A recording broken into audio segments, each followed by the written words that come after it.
Welcome back. Let's find out if we've got anything wrong so far. For that, we go to John DeVore. Hey, John, how are you? Hi, Gregory. How are you? Doing good, thanks. I feel mad with power right now. Excellent. What color would you say your sweater is, Greg? I guess a kind of a light blue? Wrong. Orange blush. Let's talk about that. And I looked that up. I did.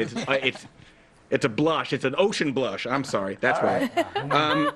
Let us go to Occupy Wall Street. A lot of you guys were coming down hard on it. I've got some questions I would sincerely like to ask about it.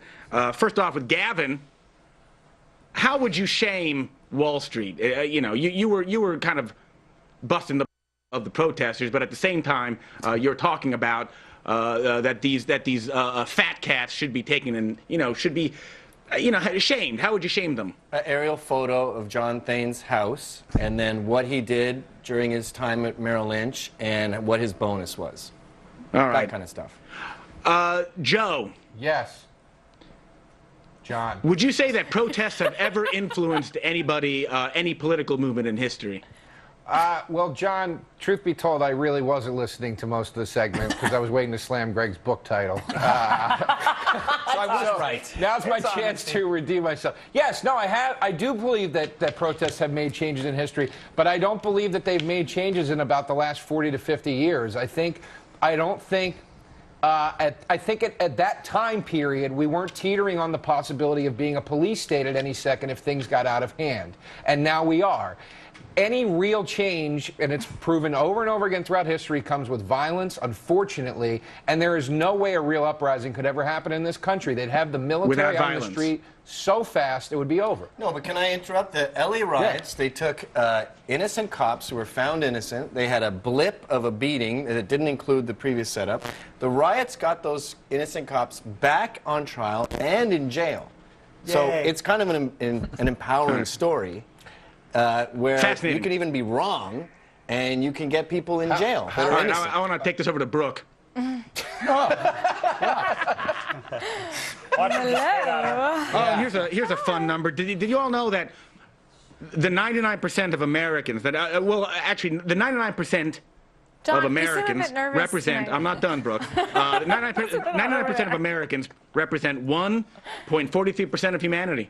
That's a fun fact. Brooke. How do you feel about that, Brooke? No. That's just a fun fact. That's just a fun number. You were trying to point out the hypocrisy of the Tea Party. I mean, of the Occupy Wall Streeters, by claiming that they can't indulge in corporate products and at the same time rail against corporations. Correct. All right. Would you say that the Tea Party would be guilty of any of those kinds of hypocrisies? No comment. I mean, is it fair? That's such a broad, vague, ambiguous question. I don't have time to answer that question. None of us know the Tea Party should the Tea Party be able to use public road? I mean, if the Tea Party... What do you have against the Tea Party? Well, because they're equatable, because they're two movements.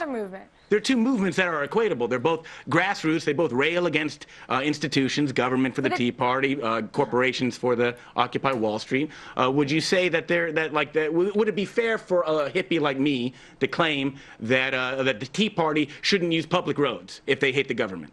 No. That's fair. All right. Can you expand on that? No. I just thought Bill. Bill? Yeah, that's Greg. Excellent job on everything. Oh, thank you. No one's ever said that to me before. Greg, I'm getting pretty riled up about the Wall Street, so we're going to move on from that and go to Drive. I want to confirm some quotes tonight. Gavin? Yeah. If you don't enjoy something, sue. Did you say that? Yes. Okay. Anything. Brooke? It's a checklist. You're free to be a bigot in this country. Correct.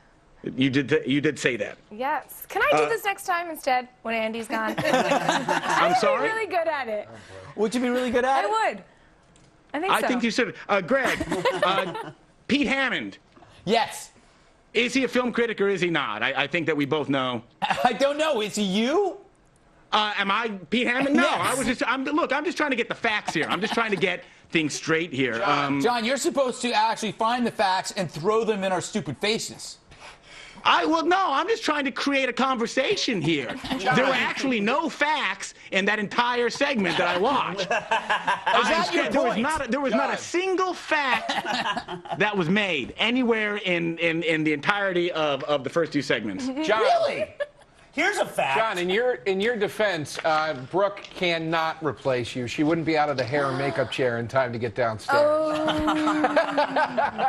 That is a cruel thing. That is a cruel thing to say. I was defending you. No, look. Brooke was just coming pretty hard at the Occupy Wall Streeters, and I was just trying to forge a connection, just trying to see if there is any way to equate the Tea Party with the Wall Streeters. So last time I come to your side. I got a fact for you, John. What's that, Bill? Brooks' documentary, 2006, The Making of the Martyr. That's it's right. about a Palestinian kid being made to become a suicide bomber. Yet the trailer indicated that it was a Taylor Swift musical comedy. And that, my friend, is monstrous. How dare you? Thank you very much, Bill. Well, Greg, I've learned one thing, and that is I miss Andy Levy. Oh, you didn't do too bad. Nah. Yeah. Nah, you, though, you're a good man. I'll give you a C, C+. How's that? I think a B, because he complimented me. All right. I'll give him. Camera. All right. Do you have to be a miserable person with a damaged background to be a stand-up comedian? When we return, Joe DeRosa discusses his new book, Yes and Leave Me Alone, You Effing Jerk. Should porn be banned in prisons? Should prisons be banned in porn? Either question excites me.